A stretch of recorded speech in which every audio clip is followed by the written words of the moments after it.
마라나타, 여행자는 요구하고 순례자는 감사한다. 같이 해보죠.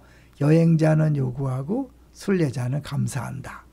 오늘 재직수련회 때도 잠깐 말씀드렸지만 관광과 순례의 차이에 대해서 한번 생각해 보려고 그래요.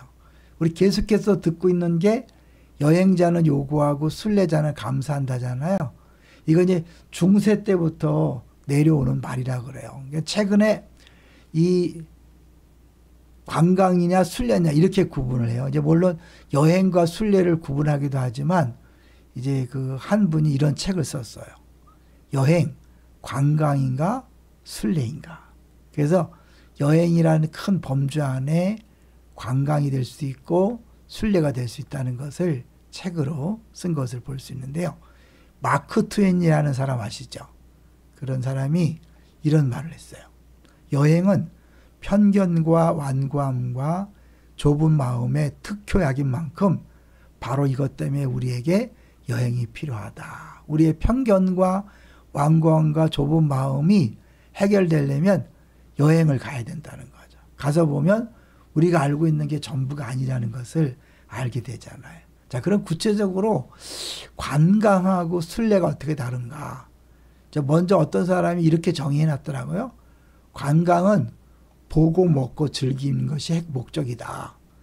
여행은 쉼과 배움이 목적이다. 그렇다면 순례란 뭘까? 순례는 배움을 넘어서 변화를 꿈꾸고 변화가 이루어지는 것이 순례라고 그렇게 이야기하더라고요. 그러니까 순례는 눈에 보이는 것을 통해 눈에 보이지 않는 영원한 존재를 만나기 위한 여행이다. 그래서 더 구체적으로 한번 보겠습니다. 관광이란 풍광을 본다는 말뜻 그대로 눈의 활동이다.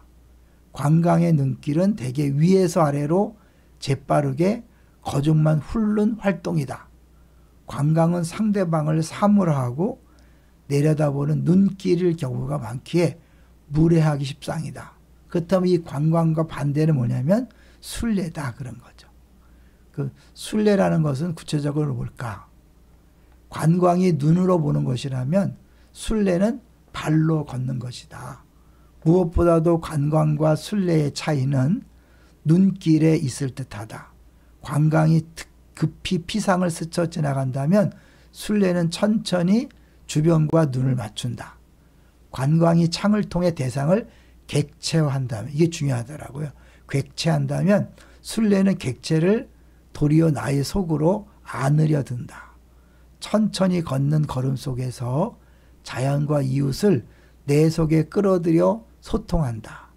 관광의 눈길에서 사물화, 소외화가 빚어진다면 순례의 걸음에서는 함께 더불어가 파생한다.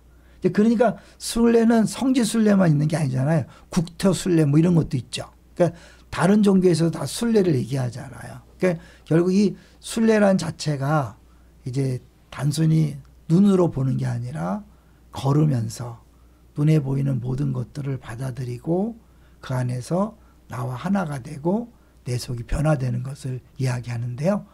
이 기독교에서 순례를 빼놓을 수 없다는 거죠. 구약에서도 모든 믿음의 위인들이 아브라함부터 시작해서 다 갈대우르부터 가나안으로 여행하는 것이고 그 삶 속에서 이제 걷는 게 계속 나온다는 거죠. 그리고 신약 성경에 나오는 예수님의 사역은 거의 전부 길 위에서 일어난다.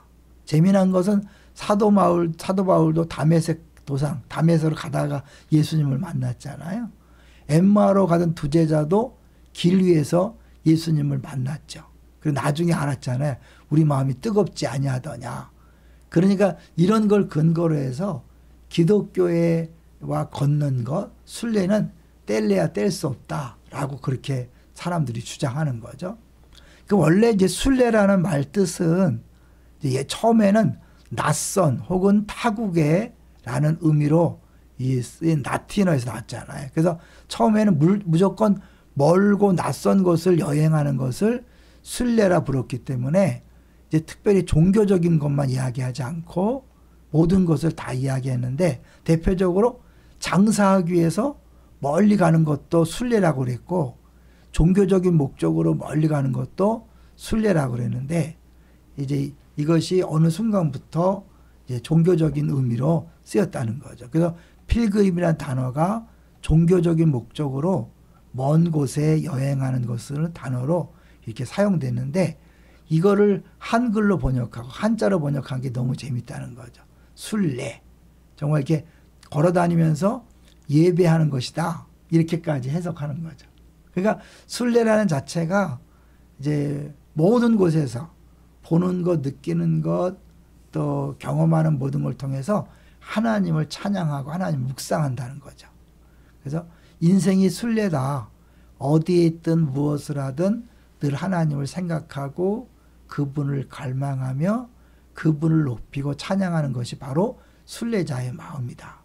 매일 매순간 주님과 동행하며 주님을 생각하고 주님을 따르는 것이 순례자로 사는 삶이다. 그렇기 때문에 우리 주변에 수많은 순례길이 있다는 거죠. 우리 곁에는 작은 순례길이 많이 있다. 그래서 이제 내년에 우리 교회에서 진행하고 싶은 것이 이 원리죠. 우리 건물을 걸어다니면서 보는 것도 순례고 안산을 걷는 것도 여행하는 것도 순례라고 볼 수 있는 거죠. 그런데 이제 우리가 종교적인 목적으로 그런 여행을 할 때 그 장소에서 신의 도움을 받기가 더 쉽다고 느끼는 장소를 방문함으로써 이제 더 종교적인 체험을 하는 것이 이제 순례라고 그렇게 정의를 하는 거죠. 이제 우리가 그래서 그런 경험을 가지고 이제는 어느 곳에서든지 순례자의 그런 마음으로 살아갈 수 있다는 거죠. 왜냐하면 순례라는 건 어디를 가느냐가 아니라 어떤 마음으로 가느냐에 달려있기 때문에 그렇습니다. 노적봉을 가도 어떤 마음으로 가느냐에 따라서 단순히 그냥 노적봉을 갔다 오는 사람이 될 수도 있고 순례의 길을 떠났다 왔다 갔다는 거죠. 그래서 이 순례를 통해 하나님을 만나면 이제 새로운 나로 변화되는 거죠. 그러니까 이 순례의 가장 큰 목적은 주님을 만나서 내가 변화되는 것이 순례의 가장 큰 목적이니까요. 우리는 이제 개인적인 모든 삶 속에서도 순례자의 마음으로 살아간다면 여행자처럼 요구하지 않고 순례자처럼 감사하며 살아간다면 우리 어디서 무엇을 하든 순례의 길을 걷는 것이고 거기서는 반드시 주님을 만나는 것이고 만나면 변화가 일어나는 거죠. 오늘부터 새로운 마음으로 인생을 사셨으면 좋겠어요. 인생이 순례니까요. 그래서 정말 순례의 기쁨, 감사, 감격뿐만 아니라 날마다 새로워지고 변화되는 우리 모두가 되시기를 주의 이름으로 축원합니다. 할렐루야.